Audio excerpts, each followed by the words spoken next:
Hello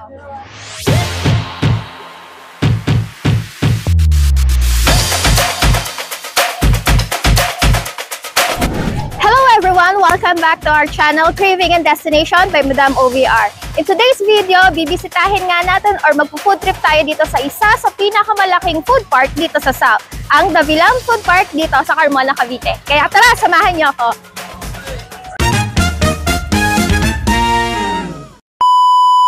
Papunta nga kami ngayon sa kilalang biggest food park dito sa South, ang Davilan Food Trails. November 2023 nga nang sinara ang Davilan Food Trails. At talaga namang maraming nakamiss dito. At nito nga lang May 6 ng 2025 ay sinimulan ulit buksan ng Carmona LGU ang Davilan Food Trails. Sarado nga ito tuwing Lunes at bukas tuwing Martes hanggang Linggo, 7 to 10 AM sa morning at 5 to 9 PM naman sa gabi. May designated parking space nga para sa mga motor at sasakyan. At katulad ng dati, napakarami pa ring tao ang pumupunta dito. Para sa food trip, para mag-relax sa napakagandang tanawing ito, at magkaroon ng quality perfect time para sa mga kaibigan at pamilya. Kaya simulan na nating alamin ang mga bagong tindahan, bagong mga pagkain, price ranges ng mga food trip dito, at kung ano-ano pang pwede nating makitang bago dito sa pagbubukas ulit ng Davilan Food Trails. At ang first food trip nga natin ngayon is itong Grill and Bite Seafood at nag-order tayo ng scallops, talaba at tahong. And tignan nyo kung gaano ka-cheesy. Ayan. So grilled ito, ang in-order natin is cheesy garlic. So subukan natin. Start with scallops sa pinakamaliit. Okay? Hindi na tayo mag-chopstick at may ibang flavor. Sobrang spicy ng garlic. Pero okay. Okay siya. Fresh din yung scallops niya. And let's go dito sa talaba.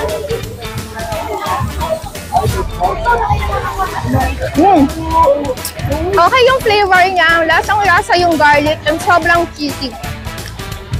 Grabe.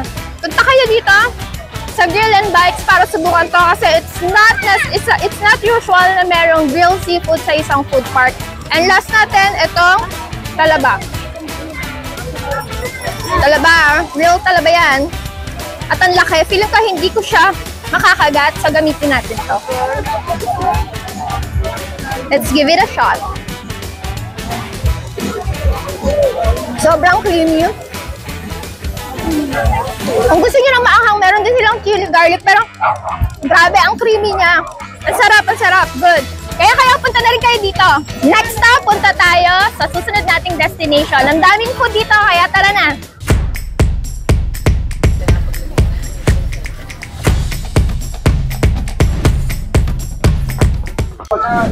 Next food trip dito sa Davilan is yung Pastil Tagikit Authentic from Cotabato. And yeah, instant, hawak ko na siya ngayon.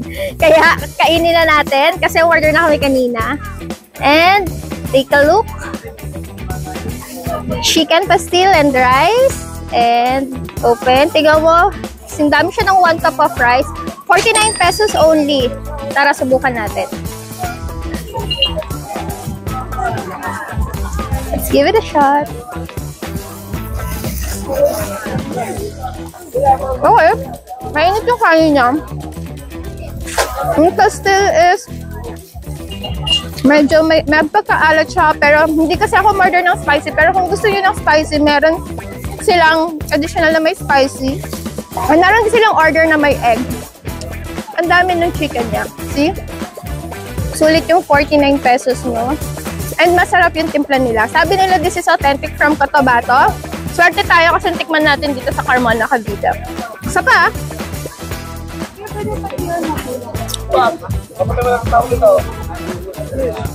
Good. Good. Marami pa tayong titikman, pero I suggest kung gusto niyo ng chicken pastil dito sa Davilan, ito yung stall na puntahan niyo. Tara na sa next food trip natin.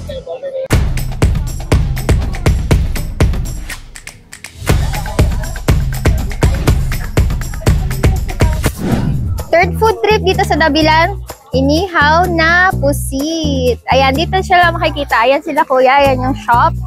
So, inihaw na pusit nga, favorite ko to sa lahat ng street food, kaya tinikman ko talaga agad. So, let's give it a shot.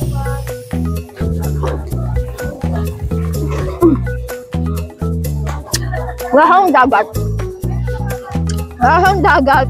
Ang sarap ng suka nila, sobrang asim. Kung gusto niyo na maanghang-anghang, perfect yung suka nila. Grabe, heavy. Hindi ko napusit the best. Busin ko tong stick. Sabi kasi ng cameraman ko, tiran ko siya. Kahit gusto ko busam. Hindi mabusam.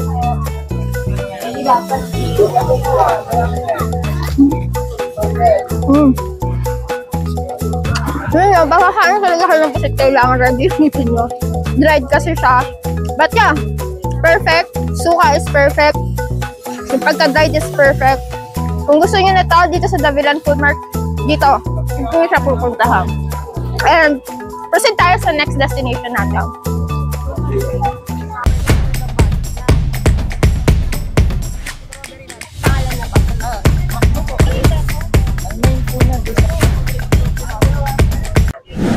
At pag sinabing food park nga, mawawala bang ihaw? Kaya dito sa Davilan, pinuntahan namin ng Park Grill kung saan merong kakaibang ihaw.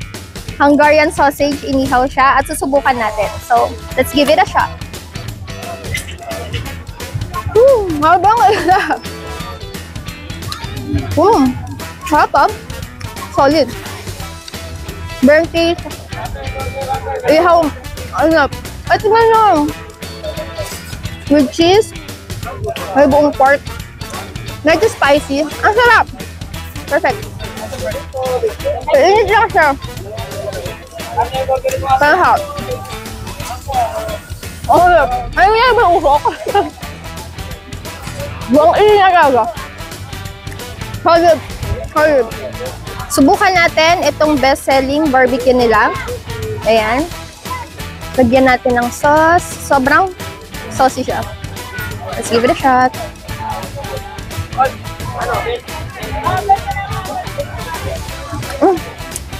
Sweet taste siya.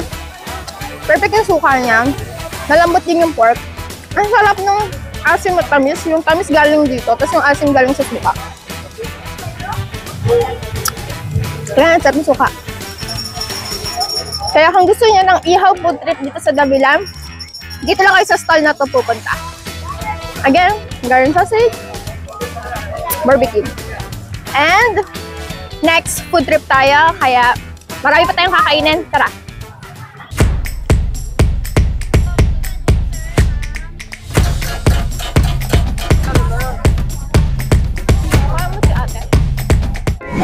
Next up, Dad's Fried Noodles. See?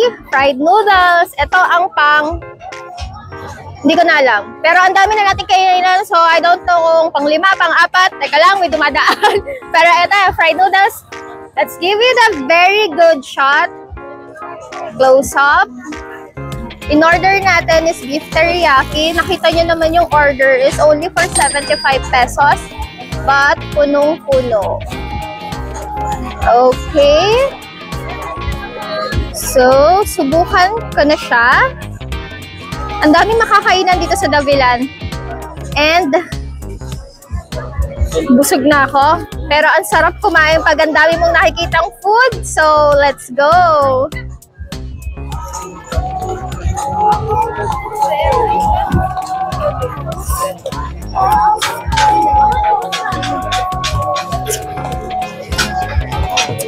Grabe. Ang dami ng toga ah. Ang kayo lugi sa toga. Beef. Tikman natin. Ang labot ng beef. Ang sarap! Come on! Mausok-usok. Pero dahil sa... Sorry. Ang dami kasing tao. Saan ba tayo? Wait. Last. Laki.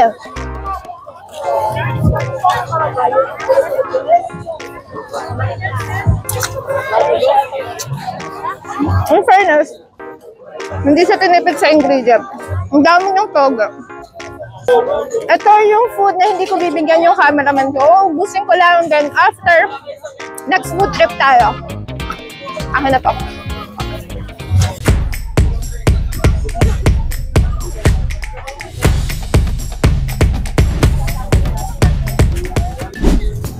At ayan, inom nga muna tayo. Kanina pa tayo, lakad ng lakad dito at kain ng kain. Kaya, lemon bear lemonade, flavored lemonade yung product nila. Kaya, ito yung sinubukan ko, lemon peppermint.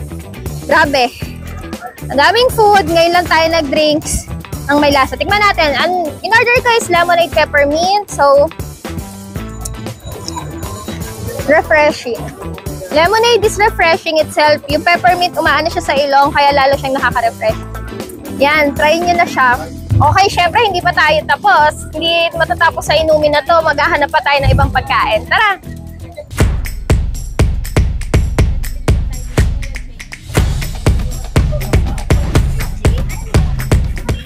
At nandito nga tayo sa Dom's Kitchen Stall, mixed fruit dito sa Davilan Food Mart, kung saan try natin yung mixed fruit nila na sabi nila is mixed Mexican and Thai. Yung sauce nila is kakaiba, Thai hin and yamoy.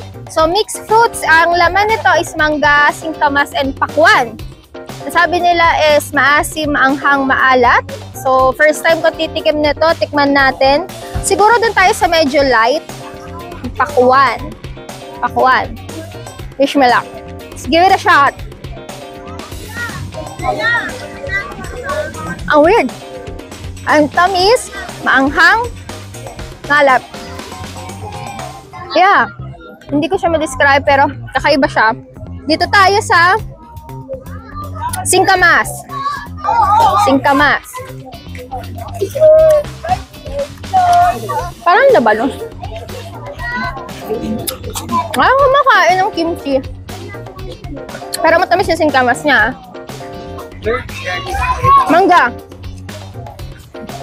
Tikman natin yung mangga.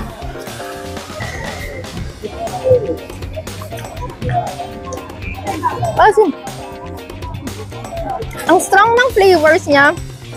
Pero worth to try. 70 pesos lang to. Ang dami niya. Yeah, worth to try siya. Kung wild yung taste buds nyo, try nyo to. And syempre, hindi pa tayo matatapos ito kahit gabi na, kahit inulan na tayo, maghahanap pa tayo ng food tip. So, samahan nyo ako.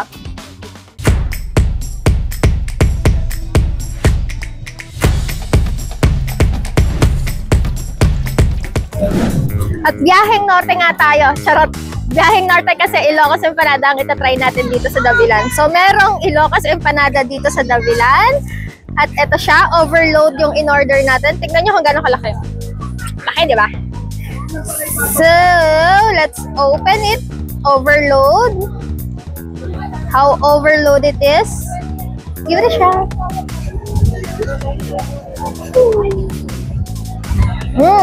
Sobrang dami naman. Legit overload. Parang puro longganisa yung nakagat ko. Dito tayo sa kabilang part. Parang puro longganisa talaga yung nakagat ko. Oh, ayan no, puro longganisa talaga. Dito tayo sa merong gulay.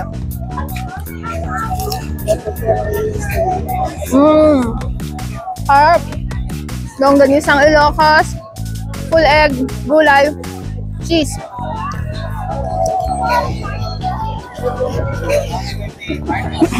Ang tamid. Pero yun o. Ilocos Empanada dito sa Davilan, tikman nyo lang. Siyempre,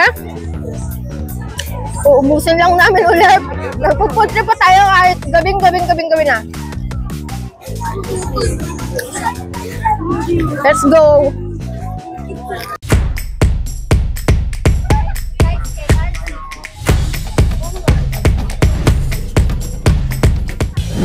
From Ilocos Empanadas to Japanese 10 yen famous pancake naman tayo. So, ito yung nagte-trending na 10 yen. 10 yen? Tama ba? 10? 10? Yeah, 10. 95 pesos kasi yung bili natin. Pero it's a 10 yen coin Japanese pancake, which is, in-order natin is yung famous mozzarella. So, let's see kung gaano ka-cheesy and stretchy. Oh! Aba?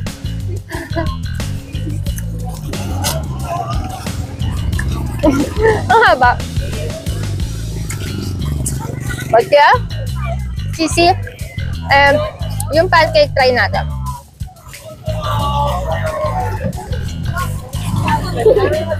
Masarap. Eggy. Malambot yung pancake. And, ayan. Ang sarap ng mozzarella sa tinapay niya. Perfect. Try nyo na din. Hindi nyo na kailangan pumunta ng Ugbo para i-try to or kahit sa food park kasi dito lang sa Davilan meron na siya. Try nyo na din. Hindi ko alam kung maghahanap pa tayo ng pagkain kasi ginabi na tayo. Pero kung meron pa, samahin nyo ka.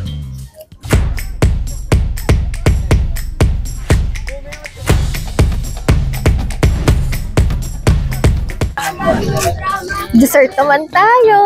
So, ayan. Thick Milo. Famous na sa Davilan. Tignan nyo. Ay, sobrang thick na Milo and may toppings. Only 45 pesos. Sweet tooth is really spoiled. Tikman natin.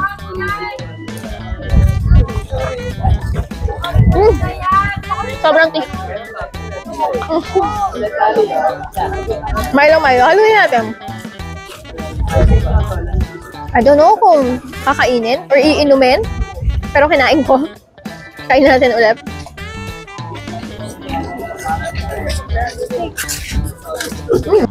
Wala nang hulo ko. Lamag. Brain freeze. Yung ngipin lahat na. Pero sarap.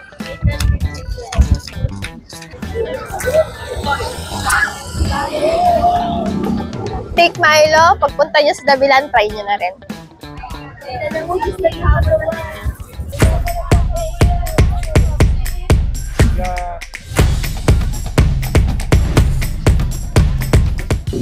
At ito na nga ang last food trip natin. Promise, last na talagang food trip to dito sa Davilan Food Park. Andito tayo ngayon sa Oreos Davilan Food Stall para itry itong famous banana ramen nila. So, siya ay banana turon na may sesame seed. Famous daw to dito. Only 10 pesos. Tingnan nyo. Tikman natin. Close up. Ayan. Ooh! So creamy caramel. Tikman natin. Kung anong kaibahan niya sa mga turon.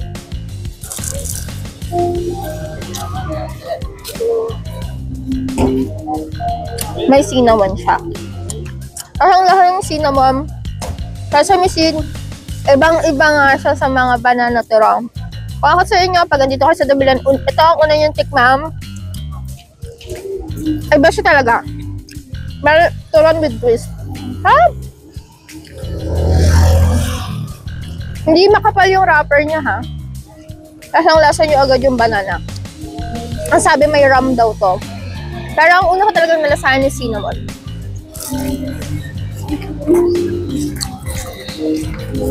Try nyo na rin dito sa Davilan. Banana Rama. And that's it. Tapos na nga ang food trip natin.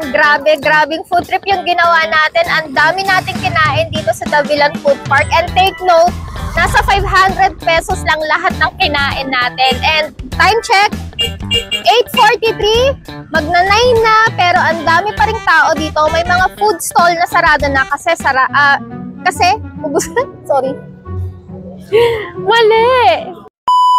May mga food stall na sarado na kasi ubos na yung tinda nila. Pero ang Davilan starts at 4 p.m. and nag-e-end siya ng 10 p.m. So nakikita nyo, ang dami pa ring tao. Kung ako sa inyo, subukan nyo na din pumunta dito. Ito ang biggest food park dito sa South. Mura yung mga pagkain nila. Maraming kakaiba. Mayroong iba't ibang pinanggalingan yung food. Katulad ng mga trinay natin. Ilocos, may Japanese food, may Korean food. Kaya best stop talaga to para sa food crawl nyo. And yeah, that's it. So again, this is Madam OBR for Cravings and Destinations. Like our page, subscribe our page, and hit the notification bell button para na-notify kayo sa lahat ng videos natin. And that's it. Out! Busog na busog talaga ako dito sa Davilan. Good job, Davilan.